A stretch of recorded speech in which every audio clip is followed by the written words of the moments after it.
is what we're looking at in our study.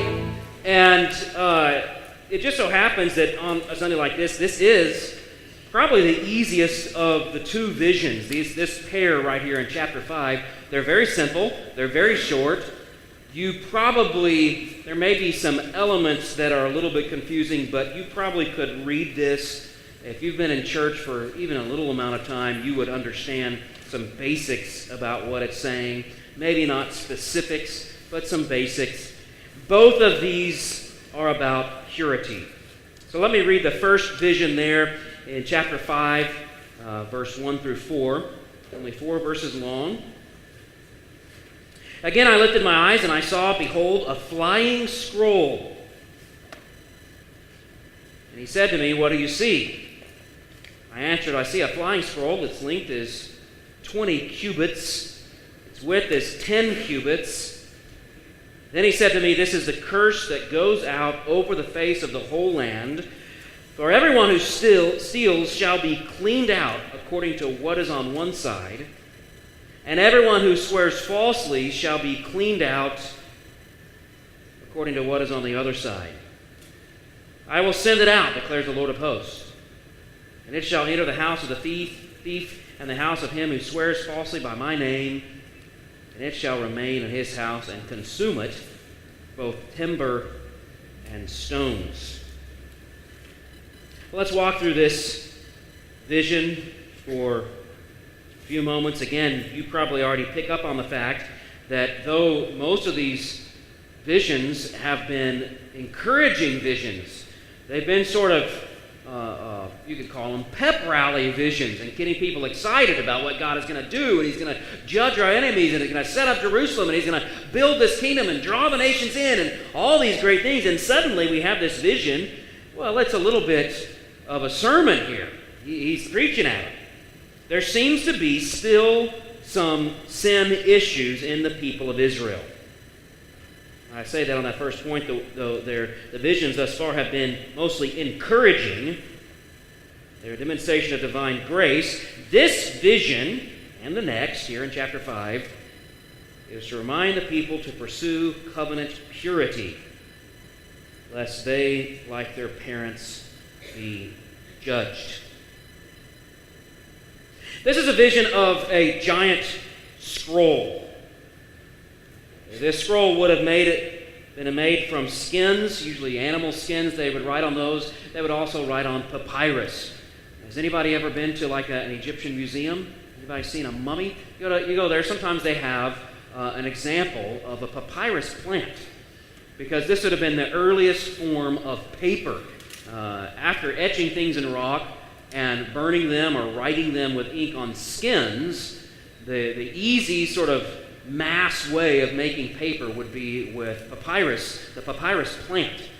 And if you look at it, you wouldn't think you could make paper from it, and it took them a while to figure it out. But basically, it's just little stems, and they take these stems, they cut off the top of them, take these stems, they cut off the outer side of it, the grass, and the inside, it's kind of sticky, as you would imagine, and fibrous. And they would take these stems and lay them all next to each other in one direction, and then lay them all next to each other in another direction, and then they would usually put a heavy, heavy stone on it, and it would just dry into a fat piece of, well, it would be like paper. And they would flatten this thing as flat as they could get it, and that sticky stuff, sometimes they would add glue into it, some type of glue, but a lot of times it was enough for it to stick to itself, and it would turn into papyrus. And so that's what this big scroll is. And the scroll, it says, I think I put it on this one. Yeah, the scroll, it says it's 20 cubits by 10 cubits, or 30 feet by 15 feet. And it's flying. They have this giant, not really a scroll that a person would read. By the way, a typical papyrus scroll could be as long as 30 feet, but it wouldn't be that tall. It wouldn't be 15 feet tall. It would be this tall. And they'd take sticks and they'd roll it up. And they would have either an entire book, or maybe several books of the Bible, or if it was a really long book, it would have half a book. When Jesus went to Nazareth and he asked for the scroll, he asked for a specific scroll that had Isaiah on it, and they brought it out to him. and it would have been 2 sticks, sometimes decorative sticks. You can even see these. And the people of Israel carried these for centuries. In fact, even in the time of the diaspora, 70 A.D., when the Israelites were scattered all over the world, and then after that, they would make these scrolls and put these things, and they actually, to this day, many rabbis, many synagogues have scrolls made that way. Maybe not with papyrus, but there would be these scrolls. So this is something that is historical in Israel, something that would write something important, a message from God. That's exactly what this is. Only, it's 30 feet wide, but it's not just 15 to 18 inches tall. It's 15 feet tall, so that everybody can see it. It's a giant banner. And it's not just a banner that's static, it's a banner that's flying through the nation of Israel. People everywhere are seeing this banner, and written on it are sort of 2 sides of the law, you could say. One side says that everyone who steals will be banished. And the other side says that everyone who swears, and later on we learn it's not just swearing like saying a cuss word, it is swearing in God's name. It's taking the Lord's name in vain. Will also be banished. And on that scroll there's also the curse. The legacy will also be erased. Now, this would have been somewhat familiar with the people of God. They would have understood that God gave them commands, and we learned this in the early service, and if you haven't been to the service yet, you'll learn it in the second service. But these commands are reflections of God's own character, His own heart, and His desire for the people to picture and be a part of this Old Testament painting that set up the arrival of the Messiah. And when they're unfaithful to do this, they weren't carrying out the covenant, God would bring punishment upon them. And so this is something that was known to the people. If they didn't carry out the words of the covenant, there would be a curse that would be on the people. Look what it says in Deuteronomy 11. See, I'm setting before you today a blessing and a curse. The blessing if you obey the commandments of the Lord your God, which I command you today, and the curse if you do not obey the commandments of the Lord your God, to turn aside from the way that I'm commanding you today, to go after the gods that you have not known. So these 2 sides represent the 2 parts of the 10 Commandments, the Decalogue. If you think about the commandments, if you read the 10 Commandments there in Exodus 20 and elsewhere, what you find is that there's sort of 2 sides. Sometimes they call it 2 tablets, but actually, if you study what you find out, it wasn't like 5 on one tablet and 5 on the other. That's what I thought forever. That you had 2 tablets. Moses had 2 tablets, and on one tablet there were 5 commandments. On the other tablet there were 5 commandments. But that is actually not how it was done. The language, and just to put this in your mind, this is a little bit of a digression, just to put this in your mind, the language that's used there is that of what they call a suzerain vassal treaty. God was making a covenant, a treaty with His people. And what would happen in any kind of treaty like this is that each party in the treaty would have a copy of the covenant. And so God had His copy, and the people had their copy. So in my mind, and a lot of scholars' mind, a lot of scholars agree with me, or rather I agree with a lot of scholars, the 2 tablets are actually the 2 sets of all 10 commandments in their entirety. And then, remember, they took those 2 tablets and they put them in the Ark of the Covenant. Well, they put them in the Ark of the Covenant because it was the center of the people of God. That's their copy. But also the Ark of the Covenant was the presence of God. And so that's God's copy. So both copies were kept together there in the Ark of the Covenant, the Ark of the treaty that God had made with the people. So a lot of times people talk about the 2 tablets, one side being about their love for God, the other side being about their love for one another. And I understand what they mean, but I don't actually think that's the way the 2 tablets were written. I believe the way it was originally written was one copy for each God and the people. But if you do think about those 10 commandments, both of them on both tablets, they would be broken in half, right? Half of them are about your relationship with God, and half of them about your relationship with others. And again, we cover this in the service this morning. Jesus reduces it down even more. He shows us that ultimately this reflects the character of God, that God wants us to love Him with all our hearts, and to love one another as ourselves, the two commandments. It's the command of love. And that's what these two, again, I looked at a number of different sources. I said, I kind of asked, why does he talk about, swearing and stealing? That just seems weird. And for a while I thought, maybe they had a problem. Maybe people were going around cussing a lot.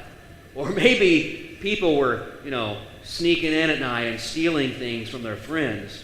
I don't think that's what was happening, and I don't think our commentator and some other commentators said the same thing. They don't think that these were actual sins that the people were committing, or maybe they were, but not in precision. What these two sins represents are those two sides, those two ideas that are presented to us in the covenant, in the Ten Commandments. Taking God's name in vain means you don't value God above all else. That's not simply saying the phrase, "Oh my God." I would encourage you to exclude that from your vocabulary, because you're not actually talking to God. You're not actually talking about God. You're just using the name of God in a vain way, just to have an exclamation or whatever. But that's not simply what that's talking about. That's about thinking or using the themes or the truths or the person of God in a vain way, in a careless way. It's being careless about the truth of God. It's being not loving towards God. You don't really care about God. It's being sacrilegious. It's being vain in any other way. Sorry. I should back that up, shouldn't I? Steals. There it is. Steals does not love others unconditionally. So that would be the other side of the commandments, not loving others unconditionally. So this is sort of the summary of the law, these two sins. And if you look at the sins on the side that deals with other people, what you find out, a lot of it does deal with stealing. Maybe not going into someone's house one night with a baklava on and taking something out of their house, but taking something from them, honor or respect or lying about them. It has to do with taking value from somebody else. And so it makes sense that this would be the representative sin.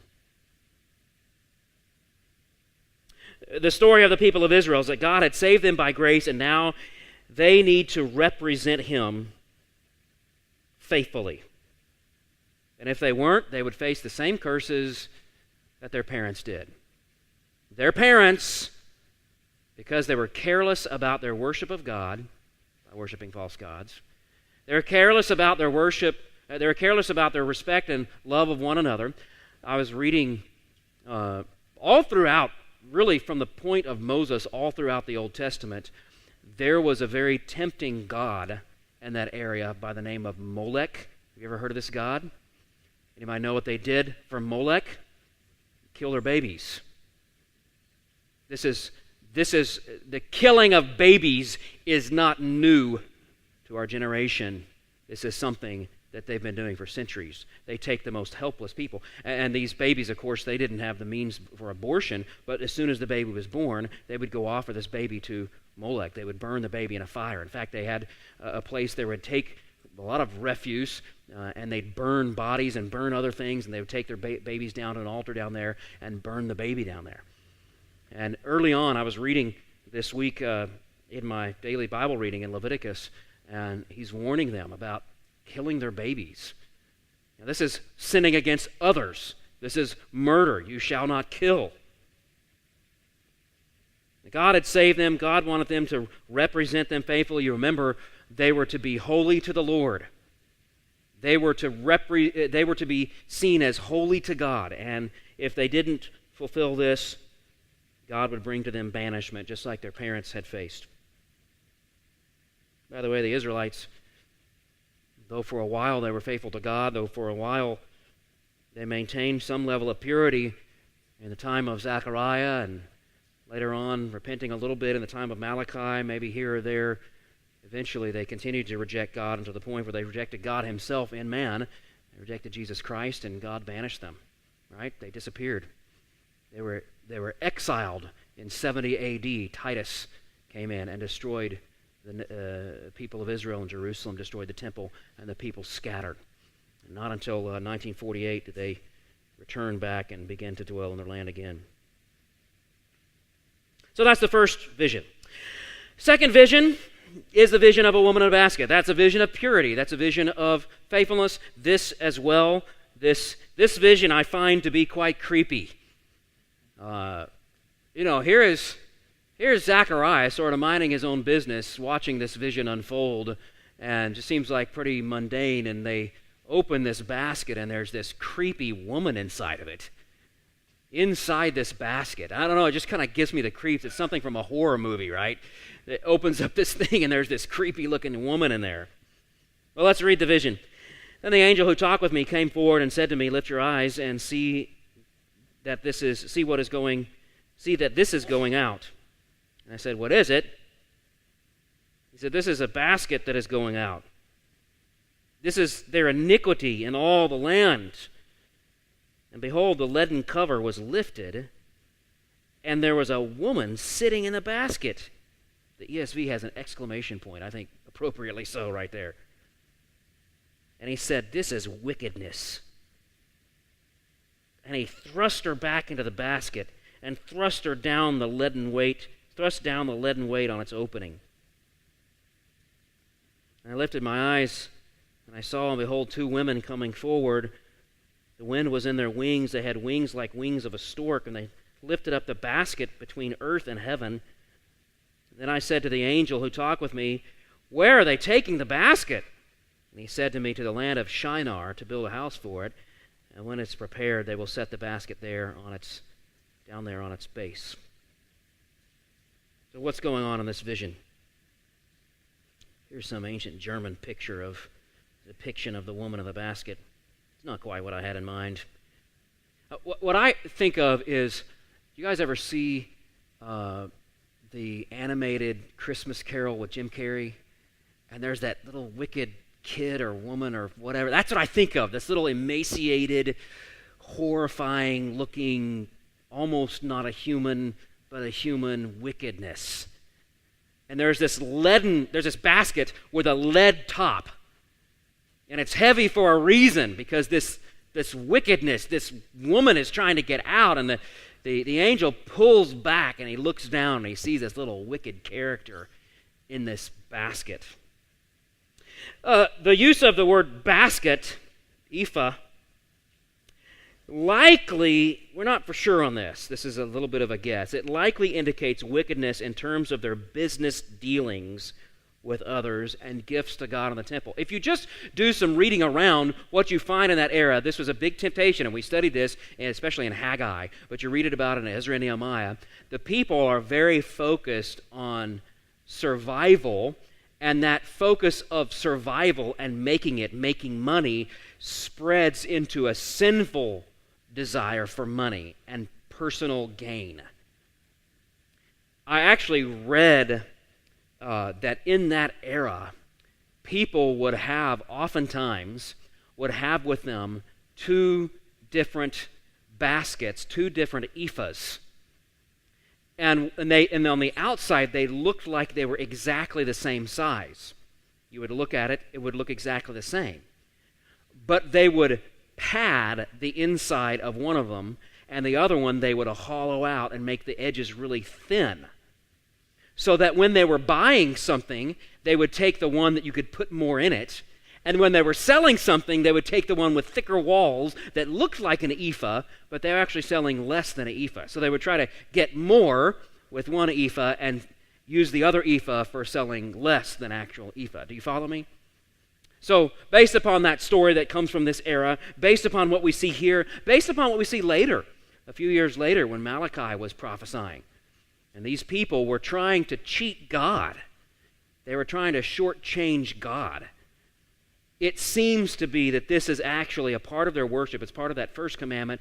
They were trying to be selfish, cheat others, as part of the violating the second commandment, cheat God, violating that first commandment.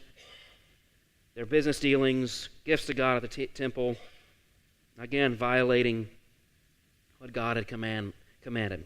Looking at Malachi later, as well as sins of the people of that day enumerated by Amos, Micah, Proverbs, as well as, like I said,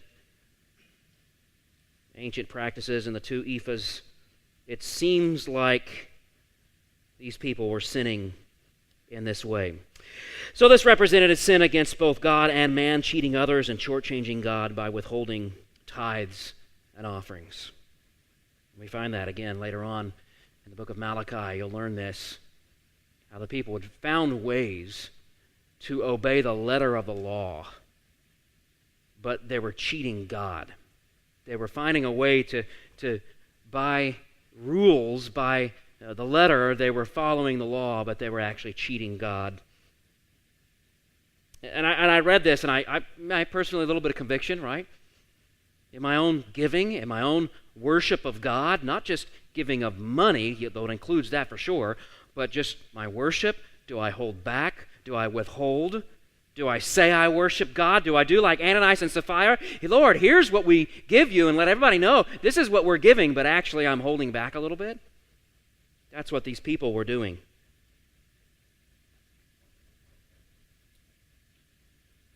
The woman inside the basket, this wickedness of cheating God and cheating people, it seems to be that she wants to get out and get free in the land. The language there that's used, if you can see the original, you can kind of hear it in the English. He thrusts her back into the basket, and he thrusts down the leaden weight on the top of the basket. You get this idea that there's this struggle. She wants out, and she wants to ply her trade in Israel. She wants to get out and be free. She wants there to be wickedness. She wants there to be cheating. That she wants there to be vileness in the people of Israel. And there's a bit of a struggle.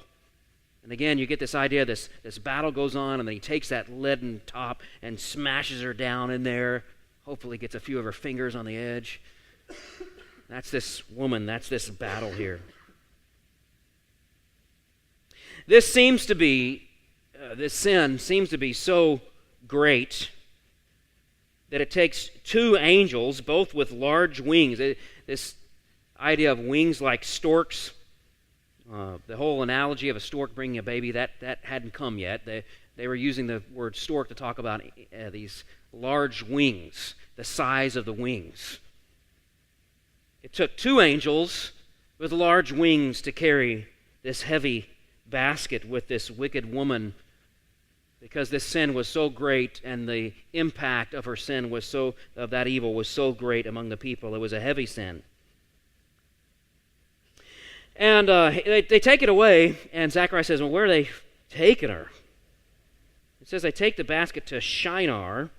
Some of your translations say Babylon, because that is one and the same thing, just 2 different languages. Babylon is the center of business and wealth and crooked dealings for that era. So in other words, we're going to take this wickedness, we're going to take the people who ply this wickedness, who are like this, we're going to give them what they want. They want wicked dealings. They want a wicked place that's dominated by wealth. They want this. Then we'll take them right to the center of it. They'll get their reward. They can have what they want. This is Romans chapter 1. God gives them over to reprobation. They can have what they want. So they take this wickedness and they build it a house there and they set it on the pedestal. It can have exactly what it wants. But we all know what happens to Babylon, right? It is destroyed. They can have what they want now. Now, this is a truth for us today, not just for the people back then, right? I mean, people who really set their mind on wealth and stuff and business dealings that are a little bit iffy, no, they get their reward in this life, don't they? They may have wealth. They may find some level of pleasure. Someone told me about, there's this guy, I forgot his name, I can't remember the name of the guy, but he's a gambler and he's a womanizer, and he has all this money, and he flaunts it, and he's on the news sometimes, and he does crazy things. He does all these feats of strength, and he gambles all the time, and has all these women, and he just flaunts it. And I just always think of that phrase when I come across this fellow. I think he's getting his reward. I mean, he's angled his life, and he's worked life in such a way to get all this stuff. But he, unless he repents, will burn for eternity for his sin. There is a judgment day coming, and he will pay the price. And that's exactly what the message is here. Hey, God's going to give them over to what they want. This wickedness can ply its trade where it wants. And all those who want this wickedness can follow this lady right on to Shinar. And they can get what they want. Stuff, acclaim, money. They can get what they want. But there is judgment coming. So that's the application. This is a picture of greed, selfish practices, which were clearly a temptation for the people in that time. You can see how gearing your life around survival and just making ends meet could evolve to something beyond that, especially when your needs are getting met, but your life is sort of geared around getting your stuff.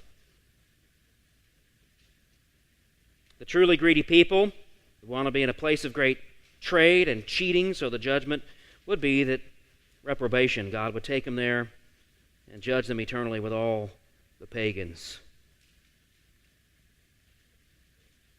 The lesson is not set your mind on earthly things, lest God simply give you over to them in order that you be judged alongside all those who seek the same.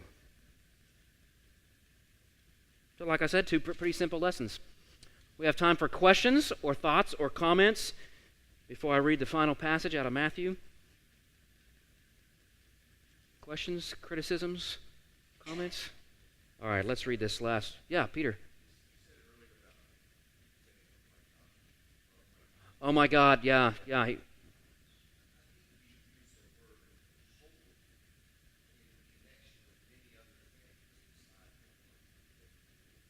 That's right. Yeah. Holy smoke or holy this, yeah.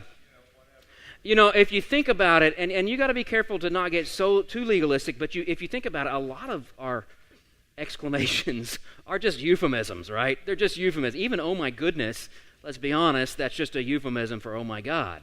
And saying holy, and someone even said that the etymology of saying man, oh man, is also from the same idea of saying Jesus or Jesus Christ. And again, I think it's important to think about these things. I think it's important not to be legalistic, but I think it is important to think about these things. And season our language. And maybe change our language. Maybe say, egads, or something like that. Snap. Say something. What's that? Buddha. Oh, Buddha. There you go. Muhammad. Maybe find other ways to make exclamations.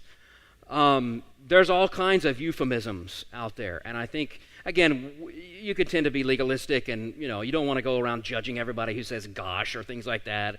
You don't want to be like that kind of person, but at the same time, it is a reminder to season our language. It says in Ephesians chapter 4, I think, or maybe 5, about the way we talk and not being corrupt and not being debased in the way in which we speak, and just having a higher level of language. And maybe we ought to all be reminded to think about that kind of stuff. So, yeah, thanks, Peter. Very good. All right, last reminder here is Matthew chapter 6. No one can serve two masters, for he will hate the one and love the other, for he will be devoted to the one or despise the other. You cannot serve God and money. Matthew 6:24.